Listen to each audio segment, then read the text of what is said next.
अगर आप झंडे का अपमान करते हैं तो उसके कानून के तहत आपको जेल भी हो सकती है।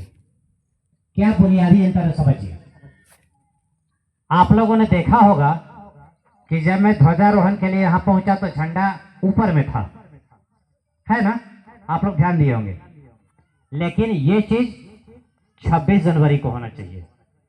झंडा को ऊपर में रखते हैं, फिर हम लोग नीचे लाते हैं, उसको कहते हैं ध्वजोत्तोलन।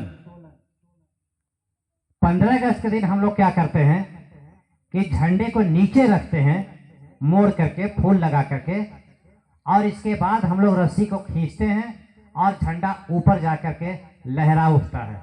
इसको कहते हैं ध्वजारोहण। आरोहण का मतलब होता है नीचे से ऊपर की ओर जाना। तो मैं समझता हूं कि मैं रहूं ना रहूं, डॉन बॉस्को पब्लिक स्कूल जब तक रहेगा ये गलती दोबारी नहीं होनी चाहिए। सही बात है ना? यहाँ पर जितने लोग उपस्थित हैं मेरी बात को ध्यान से सुनेंगे। अब आते हैं हम लोग मुख्य बातों पर। ये तो हो गई जानकारी की बातें जो सबको जानकारी रखनी चाहिए। आज 15 अगस्त है। आप लोगों को जानकारी है कि 15 अगस्त क्यों मनाते हैं? 15 अगस्त हम लोग मनाते हैं जब हमारा देश अंग्रेजों की गुलामी से करीब 90 साल तक, कहने का तो लोग 250 साल भी कहते हैं, लेकिन 90 साल का जो अंग्रेजों का शासनकाल था ना, 1857 से लेकर 1947 तक, इतनी बुरी तरह से हम भारतीयों को निचोड़ा गया, चाहे वो शारीरिक हो, चाहे वो मानसिक हो, चाहे वो आर्थिक हो, कि आज भी जब लोग याद करते हैं, जब इतिहास को आप लोग पढ़ेंगे तो आपके रोए खड़े हो जाएंगे। जब भी आजादी की बात आती है तो हम लोगों के जुबान पर कुछ बड़े नेताओं के नाम आते हैं। पंडित जवाहरलाल नेहरू, महात्मा गांधी, सुभाष चंद्र बोस, खुदीराम बोस, इन सारे नेताओं का हम लोग नाम लेते हैं। लेकिन ऐसे सैकड़ों नहीं हजारों लोग अपने प्राणों की आहुति दिए हैं, जिसके बाद हम लोगों को सर झुकाकर नहीं, सर उठाकर चलने की आदत बनी है। एक बहुत छोटा सा उदाहरण मैं आपको देता हूं। आप लोगों ने सुभाष चंद्र बोस का नाम तो सुना होगा। 23 जनवरी को प्रतिवर्ष उनका हम लोग वर्षगांठ मनाते हैं, जन्मदिन मनाते हैं। उन्होंने भारत को अंग्रेजों से आजादी दिलाने के लिए आजाद हिंद फौज का गठन किया था। किसका किया था? आजाद हिंद फौज। तो जब वो सैनिकों की बहाली कर रहे थे, देखिए आज प्रकृति भी हम लोग पर खुश है, ऊपर से गुलाब जल की बारिश हो रही है और हम लोग बैठे हुए हैं इस देश के सम्मान में। तो जब वो सैनिकों की बहाली ले रहे थे तो एक 22-23 साल का नवयुवक आया और उनका बायोग्राफी लिया जा रहा था, क्या करते हो, घर में कितने लोग हैं।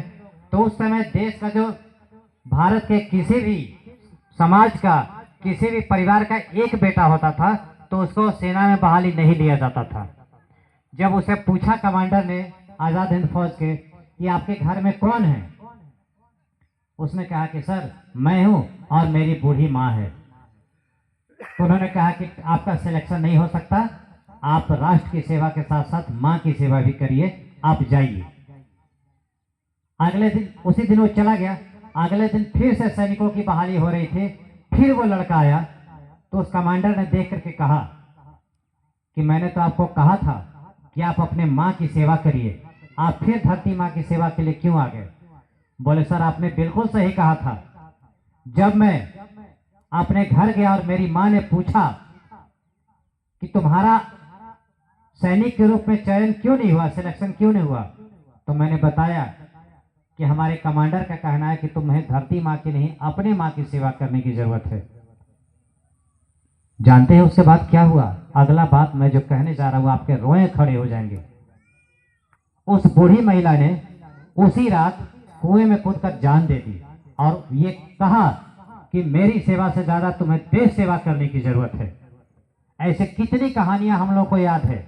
हम लोग जब भी नाम लेते हैं सुभाष चंद्र बोस, खुदीराम बोस, महात्मा गांधी, पंडित नेहरू, सरदार वल्लभ भाई पटेल, लेकिन ऐसी हजारों अनजान माओं ने कुर्बानी दी है, तब जाकर के आज का ये देश आजाद है। अब 80 सालों में हम लोगों ने क्या पाया? 80 सालों में हमने वो पाया कि आज भारत दुनिया का तीसरा सबसे बड़ा अर्थव्यवस्था बनने की ओर है। मौसम बहुत ज़्यादा साथ नहीं दे रहा है, लेकिन फिर भी मैं दो बातें और कहना चाहूँगा। जिस प्रकार किसी एक व्यक्ति की आहुति से आज़ादी नहीं मिली, बच्चों आप लोग पढ़ते हो, इसी तरह से आप लोग अगर सफल हो गए तो किसी एक आदमी के योगदान के कारण नहीं। आप खूब मन लगाकर पढ़िए, लेकिन पता है इसके पीछे किसका किसका त्याग है? आपको समय पर ड्रेस देना, आपको समय पर किताबें देना, आपके समय पर स्कूल का फीस देना, आपको समय पर ट्यूशन का फीस देना, ये सारा चीज़ कौन करता है? ये आपके पिता करते हैं। ये उनका अधिकार है, उनका कर्तव्य है, उनकी जिम्मेवारी है। आपको समय पर खाना कौन बनाकर देता है? आपकी माँ है। आपको सही समय पर पढ़ाता कौन है? आपके शिक्षक हैं। आपको समय समय पर मोटिवेट कौन करता है? आपके मोटिवेटर हैं। ये सारे लोग जब एक साथ काम करते हैं सालों तक, तब आप एक सफल स्टूडेंट के तौर पर तैयार होते हैं और देश की सेवा करते हैं। इन्हीं शब्दों के साथ मैं अपनी बातों को ख़त्म करता हूँ। आगे बार कभी मौका मिलेगा, बहुत सारी बातें हैं कहने के लिए। इससे पहले कि मैं अपना उद्बोधन को समाप्त करूं, आप लोग एक साथ मेरे साथ बोलिएगा, जय हिंद, जय हिंद, जय हिंद। धन्यवाद, थैंक यू।